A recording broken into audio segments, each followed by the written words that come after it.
India witnessed the passing of Women's Reservation Bill in both lower and upper houses this week.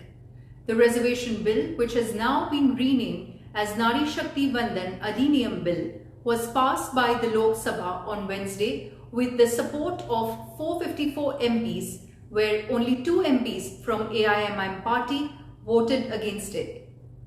The Rajya Sabha too on Thursday passed the Women's Reservation Bill after 11-hour debate with unanimous support, no abstentions and no negative votes. The bill now needs the signature of the President to make 33% reservation for women in Lok Sabha and state assemblies official.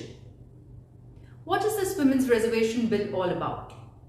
After receiving the President's consent, women in India will officially have 33% reservation in Lok Sabha and state assemblies. This is the very first bill to have been passed after moving to the new Parliament building. Prime Minister Narendra Modi called the debates in Lok Sabha very successful and thanked everyone for supporting the bill. After the passing of the bill in the upper house, PM Modi congratulated one and all, calling it a defining moment in India's history. What are the key features of this Women's Reservation Bill? The bill reserves as nearly as may be 1/3 of all the seats in Lok Sabha, state legislative assemblies and the Legislative Assembly of the National Capital Territory, that's NCT of Delhi, for women. The same will also be applicable for seats reserved for scheduled castes and scheduled tribes in Lok Sabha and state legislatures. However, the reservation will only come into effect after publishing the census conducted after the commencement of the bill. Based on the census, delimitation will be undertaken to reserve seats for women. The reservation will be limited to a period of 15 years. However, it shall continue unless a new law comes into effect in the Parliament.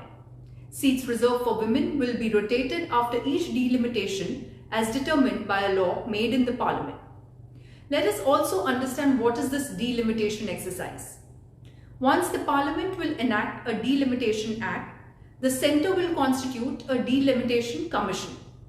This Delimitation Commission is headed by a retired Supreme Court judge, which also constitutes the Chief Election Commissioner or any of the 2 election commissioners. They will analyze the census data, and the commission is also expected to demarcate fresh Lok Sabha constituencies on the basis of this census data. Constituencies are reserved for scheduled castes and scheduled tribes according to the census figures. Whatever orders are passed by this commission will be final and not subject to any scrutiny by any court of law. The Parliament too will not have any powers to suggest any modifications once modifications are issued by the Commission. Let us quickly also understand the delimitation exercise impact on this bill. Currently, India's population has increased about 30% since the last census in 2011. Therefore, the seats in Lok Sabha will also increase in the same proportion. Thus, there will be an increase of about 210 over the current 543 seats in the current Lok Sabha, taking up the total tally to around 753 seats. What is the timeline? If the census work starts in the latter part of 2024, it will take at least 2 years, and after that the delimitation exercise will take some more time, which means the actual impact of this bill will only be effective starting Lok Sabha elections 2029. Now, what is our take on this? At the face of it, you will see every single political and public figure hailing this reservation for women. While Voice for Men India does not believe in opposing everything that is in favor of women, we will be vocal about bringing out certain challenges that could be seen in the future with such a reservation. At the outset, we must not forget that laws are made in the Parliament, and if we fill up seats with gender-based reservation, we may end up with more lopsided laws that favor only and only one gender. India has had some very successful women in power, but sadly most of them came from a political family. On the other hand, we also have examples like our current President Draupadi Murmu, whose life journey has been more than inspiring. The key question to all political parties that remains unanswered is why can't they directly allot 33% or even 50% of poll tickets directly to women candidates? All parties unanimously supporting the bill today, is now just a facade to cover their own bias towards candidates. Did male candidates in the past ever have any reservation? Or were they given poll tickets basis their ability to win or lose elections? It is an open secret that most political parties sell poll tickets in exchange of huge sums of money.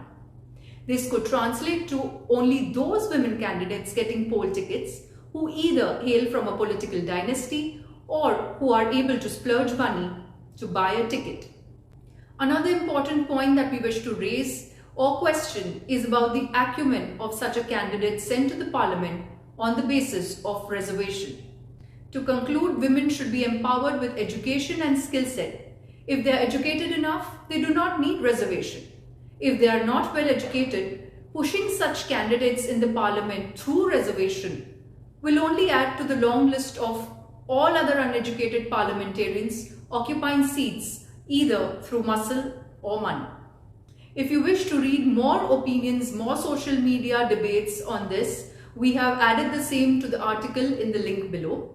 Please do hit that bell icon to subscribe to Voice for Men India so that we can come up with more videos and you can be updated with all the videos as and how we publish them.